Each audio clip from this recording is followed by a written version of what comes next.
Well, from the academia file this spring, an article in the medical journal Pediatrics said it was, we're quoting now, ethically problematic to refer to breastfeeding as a, quote, natural activity, though, of course, it's the most natural of all activities. It was one of the weirdest things we've seen in a year that has been definitely weird. Kathy Aru of Catalina magazine thought the article was splendid, though, and she came on the show to defend it. So this was kind of a baffling story. One, that people are inserting politics into breastfeeding, which seems like it would be off limits for politics. But, right. but two, why it would be controversial to call breastfeeding natural. If breastfeeding is not natural, what is natural?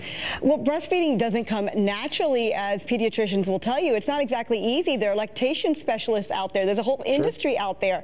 So breastfeeding isn't exactly natural. It doesn't come naturally to women. So what they're saying is, which I'm so happy there's a study out there that are finally letting women not have this guilt trip, that it's okay to hand the formula over to daddy, to the men, and it's natural for a man to feed a baby. So they're saying that only a woman able to feed a child is inappropriate. It's unethical and inappropriate. And I'm so glad that women are let off the hook. Finally. I mean, it's not unethical or inappropriate, whatever those words mean. I mean, it's the opinion of some physicians that breast milk is superior to formula, and other people disagree, and it's a debate that has raged for quite some time. But what you seem to be saying is it is bad because it suggests that women have a different role in motherhood than men do, but they do because women are the only people biologically capable of bearing children. Is that now a controversial observation? Well, the study is saying, though, that women are not the only ones who could feed the children. So that's what they're trying to say. It is natural for others to be able to feed the children. So the whole burden is not on the mother. So that's what they're trying to say with this study. Okay, but that's okay. First of all, of course that's true. Right. Of course. But that's kind of a decision. What do you mean? I don't think women are stupid. Oh, well, there are some women that actually, I interviewed a pediatrician that had a mother that had a child starving for 2 weeks. She was not able to lactate. She was not able to produce breast milk for 2 weeks. The baby had lost weight, and she refused to give that baby formula for fear that her baby was not going to get the perfect breast milk and would have to turn to formula. The baby ended up in the NICU. That's a totally fair point, and that's a shame when people feel like, and people there's no like alternative. Perhaps there are some, but that's not what's really going on here. This is gender politics intruding on the personal decisions that parents make. Well, it's also blurring the lines. It's suggesting, by the way, that men can breastfeed, which I don't think they can. It's suggesting that men could, I don't know, but it's suggesting that I do know.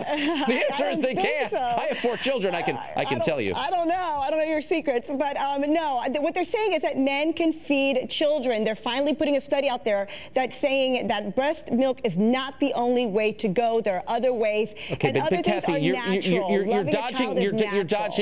You're dodging what I'm saying. Look, strictly speaking, I don't disagree with you. Thank you. But the debate is whether breast milk is better or worse than formula. And again, that is a scientific debate that nutritionists and physicians can have. Right. This is feminist groups saying, how dare you suggest that it's better for women to feed babies because that somehow ties them biologically to the act of procreation. And my only point is, feminists, as usual, are helping to obscure biological realities because they don't like them. And that's an attack on science, and I'm against that. It's a study that's just saying it's inappropriate to say that breast milk is the only natural way to feed a child. A man could naturally feed a child in other ways. Well, actually, a man can't naturally feed a child. A man can't produce formula. I mean, naturally give it formula. Natural. It's natural. Loving is natural. Okay. It's just.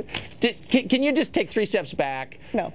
And acknowledge that there's something pretty awful about inserting gender politics into something as beautiful and intimate as the first days of a child's life. You know, and maybe parents could say, hey, back off. It's not beautiful. Breastfeeding is not beautiful. Breastfeeding, it causes so many headaches, and it can be so horrible. And as a pediatrician told me, it doesn't come naturally for so many women. So this study, I think, is wonderful because so women can finally step back and say, wow, it's okay to hand the bottle and the baby over to dad or my girlfriend or whatever the case may be. Half of that sentence is correct, of course. It is absolutely okay to do that. Thanks. But I'm just wondering, final question for you, because this is giving me a little bit of a headache. I'm sorry. No offense to you. No, it's not your fault, but just the whole subject is so crazy.